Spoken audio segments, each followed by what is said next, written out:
everything is here. 34 turnovers. That's all what I can say. 34 turnovers. And we knew that they were gonna trap somewhere, they were gonna press, they will cut. Okay, but we did do our job. Australia is a good team, yes, we know. This is more questions maybe because this is no comments. This one comment I can say, turnovers, that's all. Thank you. Askar, get a statement from you as well, please. I can even have some words about our loss, but we're just trying to see some positive vibes about this game. But as coach said, everything on the paper. That's it.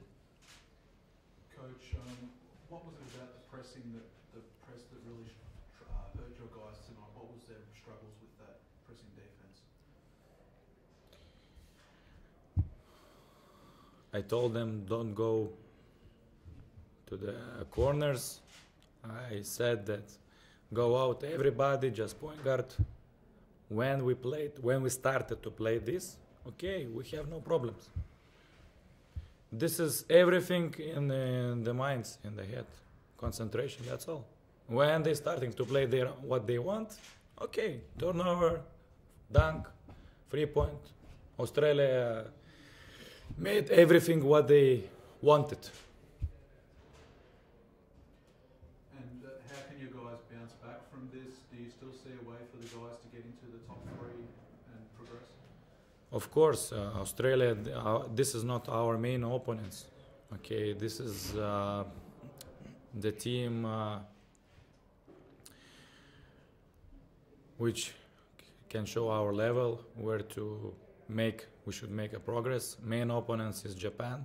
Okay, we lost 15 points, but we have another game. It's not about the difference now, it will be about the winning game away. But it doesn't matter again. And Philippines, these 2 games will decide, can we play in top 3 or not? But again, if China be in the second group, in other group, in fourth, as a 4th team maybe, what I think so it will be, it could happen. So from this group we'll go through 4 teams. So maybe we can say not about top 3 teams, we can speak about top 4 teams. But again, this is about the second, about other window. Yes. Anyone else? Yeah. Can you tell us about the preparation for this game? Obviously, you just played a few days ago as well. Do you think that had any effect with the travel and then coming here in terms of maybe being a little bit sluggish on offense? Of course, we have very long flight, and the flight was 24 hours, I think so, approximately. Of course, this is gave maybe for somebody energy, okay, for somebody mentally, they're not ready. For somebody, it's giving one thing, for other, it's another thing. And this is, in total, it's minus 53 and 34 turnovers. So we're not ready to play, I think, not against Australia. We're not ready to play in after such a long trip. Thanks, guys. Thank you. That's all, yeah. Okay, thank you very much. Thank you. Bring Australia in a second, guys.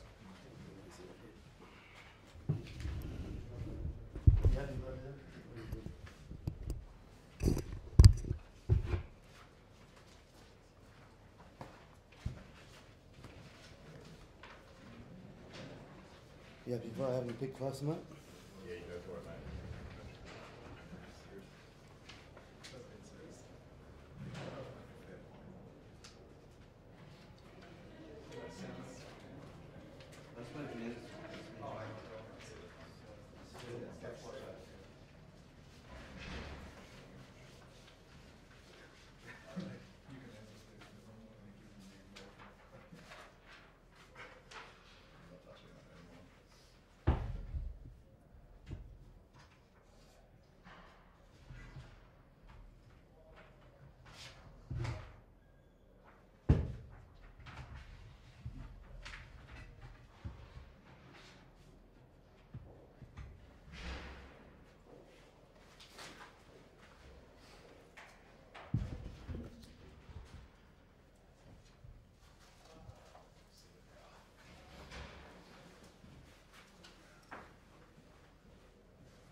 way, take the percentage shit down. Actually, I hadn't thought about China as well, because the host nation, of course. But they're actually fifth going into this one. So. Really? Yeah. But there's of course games tonight. So. See what I have to do now, because I'm not one of the other idiots making fashion questions to me. I didn't say a word. Poll out there the other day. That was ages ago. That was weeks ago. That was weeks ago. That was an NBL event. It's got nothing to do with FIBA. Well, now the nuffies are followers to FIBA. It's just because you're back in Bendigo, mate. Where did you wear formal shorts for the We loved you. Bendigo? You did. They are nice shorts. I'll give you some props for those. Quality golf shorts. I haven't seen one set of moccasins here tonight, so I'm just laid off Yeah. Bendigo fashion. I'm not talking about Bendigo fashion. It's all about Roy's fashion. Oh, Roy. Nothing. I'm bringing It's just the- last time he wore I'm shorts bringing the in ladies. Bendigo.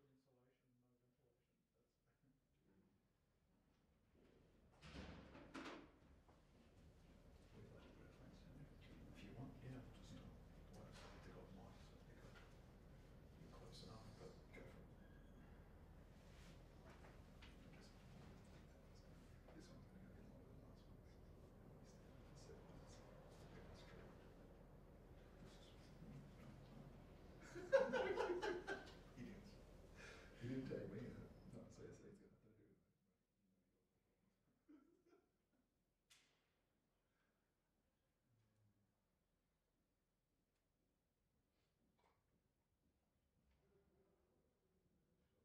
Shot. They've got good insulation, no ventilation. That's We'd like to put our phones down there. if you want, yeah. Just well, they got mics, so they got you're close enough, but go for it. This one's going to go a bit longer than last one. At least 7 minutes.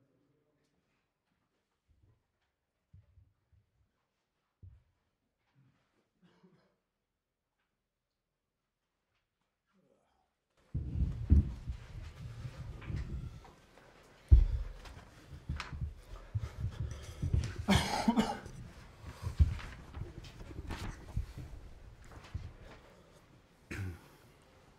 Thank you, everyone. We've got Coach Andre Lemanis and player Todd Blanchfield here. First, Andre will get a quote from you, and then we'll get a quote from Todd, and then we'll open it up to questions. Thanks. Sure.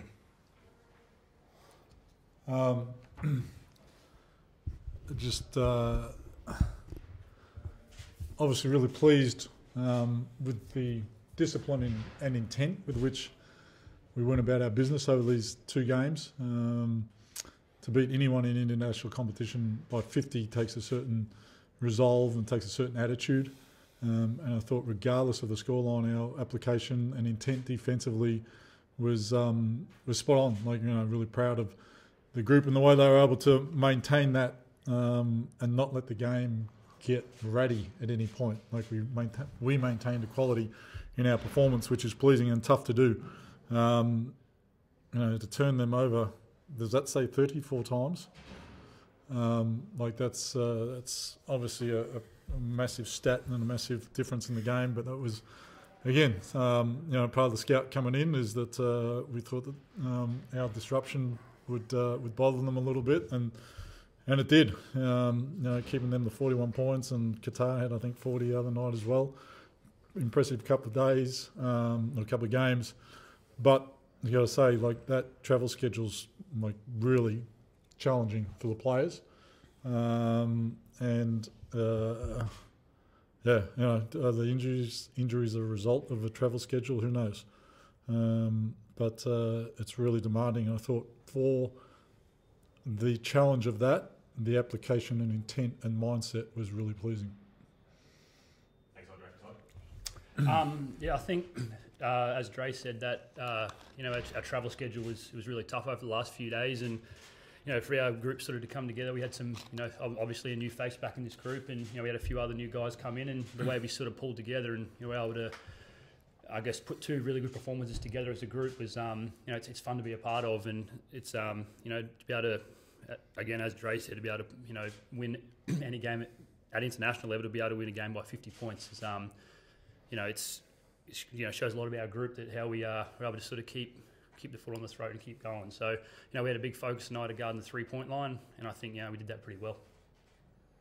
Andre, did you put a bit of a mental test to the guys to sort of back up from the long travel and from the off-season NBL to sort of come out and really show your four quarters like they did tonight? Yeah, spoken about in terms of the intent, and again, this morning's shoot around was sloppy, I thought, mentally, and I know I was physically tired as well this morning, the 3 a.m. wake up and all that sort of stuff that happens with the time zone change, and that was part of the challenge. It's but the game's on, we've got to get ourselves right to play, and we need to bring just the intent, the mindset, and if we play with the correct mind, the rest will follow, and that was certainly the challenge. And as Toddy said there, in terms of the scout, our disruption up the floor was great, and the attention to detail of guarding the 3-point line, keeping them 3 of 17 from the 3-point line. For a team that is they're talented, they shoot the 3 well, they actually run good offensive actions that are hard to guard. So to have the commitment and intent to keep fighting through all that stuff, keep challenging guys from the 3-point line, that was good. And I think a sign of our resilience. And again, I think one of the other things is we showed some tonight that were pretty amorphous in terms of the injuries. We both our 5 men went down, and then here we go. All right, so what happens now? And we didn't skip a beat. And Todd comes in and plays the 4 spot and has a fantastic game. And Macca plays the 4 spot, and DJ ends up playing more minutes than 5. And then Drimnick gets injured as well, and so we're left with 3 guys. 2 of them not really 4 men. Playing in those 2 positions, and again did a fantastic job. And allowed us to play a little differently. We started switching a lot more, and again the guys were great. Yep, no worries, here we go, and we're able to make that change, which is the strength of the group and pleasing. Has it given you a bit of food for thought for future games? You might play a small ball lineup a little more. Obviously, that's you keep using opportunities to explore, and we spoke about that at 3/4 times. The coaching staff is that we hadn't really played small ball a lot, and so let's see how this looks and how it goes. And it looked good, obviously, but it's horses for courses, right? But the thing I did like about it was behind it, you obviously need some stuff happening schematically, and I thought the guys, again, just the intent and attention to detail on all that stuff about when you get around and when you need to front the post and what happens behind it, what happens on the ball when that happens, was all on point. It's hard to pick any fault, and again, that's just credit to the boys and the mindset. You can see they enjoy playing together. They're proud of wearing the green and gold, and they play the game the right way. What's the Drimnick done to himself? Ankle. Is there any further update on Hodgson and Brandt? Hodgson was calf, and Brandt was ankle. And is there much idea if they needed a week or 2 to rest? Or It's I think they're all the sorts of injuries that until you sort of get 24, 48 hours in and the swelling starts to go down, it's hard to make an assessment. Andre, Todd spoke about a couple of new faces into this series, and one of them's Daniel Johnson. A lot of it made about his return to the Boomers. Can you talk about how he's fitted into this group? Great, really pleasing for him. I'm really pleased for him that he got this opportunity. He's one of those guys who's been knocking on the door. He's part of the selection discussion. I spoke to him about that, and all he can do is just keep playing well, and then keep making us make tough decisions. And like all the guys, he's just kept chipping away and come in proud and happy of his opportunity when it arose, and did a great job of taking advantage of it and fitting into the team and picking stuff up. That's always one of the challenges, I guess, because these qualification windows are so short. That was one of the issues. If you didn't come to the Asia Cup, it was always, how do you get up to speed if you haven't played in the system? And DJ's one. He's one of the ones I've missed along the way. I haven't coached him in the World Uni Games. I hadn't coached him in the Oceania Qualifiers. Pretty much everyone else, there's been a touch point. And so how do you bring someone up to speed in 4 days? And to his credit, DJ's doing a fantastic job picking that stuff up. And I'm really happy for him, the way that he went about his business and the way he was able to find a way to contribute to the team. And again, it's just continues to reflect how fortunate we are at the unbelievable attitude of all our guys of wanting to do the work in this FIBA qualification system. Mitch Norton, you're out of the team. Someone gets injured, I ring him up. 2 days before, Mitch, we've got a spot. Do you want to come? Yes, hell yeah, I'm in. Todd, you miss a window. Next window, you're in. Yep, I'm in. Whatever, I'm good. Play me. All that, like Drimmick's been. Like we've got multiple examples of guys just being 100% committed to the group, never dropping the bottom lip, always just pulling in the best interest. Heading in the direction which is in the best interest of the country, and it's just such a joy to be associated with guys like that. So Andre's given everyone a big rap on that, but what's it like to get a call, you're not playing this one, you aren't playing this one, and just step right back up again? I mean, I know for me personally, any chance I get to represent Australia is special to me, to be able to put the singlet on, and we've got a great group of guys here, and everyone loves playing alongside each other. Everyone's willing to give up that good shot to get a great shot, and everyone's happy for the next guy's success. So to be a part of that group is, it's awesome. And is it going to be a bit tough for all you guys to back up into the pre-season tournament that's 2 days away? Yeah, I guess we sort of get a day off tomorrow and then sort of straight back into it. But yeah, no, obviously we've got to go back and we've got to fit back into our groups now. Obviously we've been away for just under a week, about a week and a half now, and for me, sort of a new team as well, sort of trying to learn that system and sort of trying to fit in there. It's something that I have to work pretty hard at. But as I said, any chance to play for Australia is special. One of the things about this system is the amount the ball moves and the amount shared, and it's evident in the assist totals every game. How much fun is it to play in a system like that? Yeah, it's a lot of fun. That's to give up a good shot to get a great shot is that's fun basketball to play, and I'm sure it's fun basketball to watch as well. Everyone's even on the defensive end, if guy goes blows by down the middle, his next guy's stepping up to take a charge, or he's got your back, So as long as we continue to talk to each other, I think that's we're going to be a tough team to beat. Andre, have you guys done a bit of math as to what's the cut-off point for making the World Cup, or what's the sort of equation? I mean, if you can tell me what the maths is, I'd appreciate it, because you're probably smarter than I am. But it looks like, just on sort of just having a casual observation of it, that if we win these next 2 games at home, we're good, we're in, and maybe one's enough. So obviously if Iran come in and we beat them, I think that puts us in a really good spot. But it's the old cliche, right? I mean, all we can do is control what we can control and come in and play the games as they present in front of us. And if you start getting lost in the results, then the results don't go your way. All we need to get lost in is playing defence and talking and sharing the ball and setting screens and playing the right way. Just a quick one on the defence again. That's probably the second game in a row that the wins quite clearly being fuelled by the defence, and tonight you had 33 fast break points. Is that the identity you're trying to get with this team, and particularly when there's interchangeable parts here and there all the time? Do you think that's a way that is easy for everyone to fit in, where if you start your offence on the defensive end? I think most teams, I was going to say all teams, but most teams would talk about trying to establish themselves defensively. That's where it starts.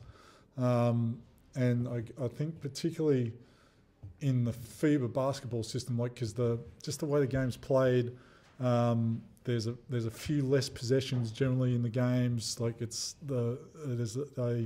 think they referee physicality at the rim very well. Like they allow a lot more body contact in FIBA, and so generally the games tend to be low scoring. So if you leak points, it really puts you in a tough position. So I think the team's done a wonderful job of just understanding that one of our big advantages in this Asia zone is that our depth enables us to sustain a level over 40 minutes. That's hard to play against. And so when you go out there, the way you contribute is you get into the defence and you play your ass off defensively, have your teammates back, but we're up the floor, we're disruptive, and we pride ourselves at that end of the floor and not giving away cheap points. And then you do that because you know the next guy can come in and do it as well. You don't have to rest for offence. And as you suggested there, I think for new guys coming in, that's a good way to get the feel. Like everyone playing for Australia for the first time, you're nervous. There's an anxiousness about that. You're playing on the road, you've had to travel, the balls are always brand new. So there's a challenge to that. what you can do is you can work defensively. Like that's the bit. You can just set your mindset to it and get in and chase over screens and talk and execute the defensive rules and find your way into a rhythm of a game. Last question, go. I'll make it a two-pronged one then. 41 points from your bench just backs up your incredible depth that you speak about, that you can put anyone on the floor and know that you can score. And you must be extremely happy that the way you took care of the ball and only have 10 turnovers compared to their 34 or something really means that you were switched on and that your systems were working because you didn't give them another look. For sure, and yeah, again, those stats I think just are a reflection of the intent that we've spoken to already a lot tonight. You know, defensively we were disruptive. We executed scouts. We took away the three. We made them a little uncomfortable. Like we didn't let them just come down and run their stuff and let them get into a rhythm offensively. So that was pleasing. And yeah, I mean, any time you only have 10 assists in a game, it's happy days, isn't it? Particularly the way that we share the ball and do all that sort of stuff. And as you say, just shows that we truly play 12 deep, and everyone comes in and contributes their piece of the puzzle. Thanks, guys. Good on you. Thank you, fellas. Japan knocked off. Yeah, Hadidi didn't play, right?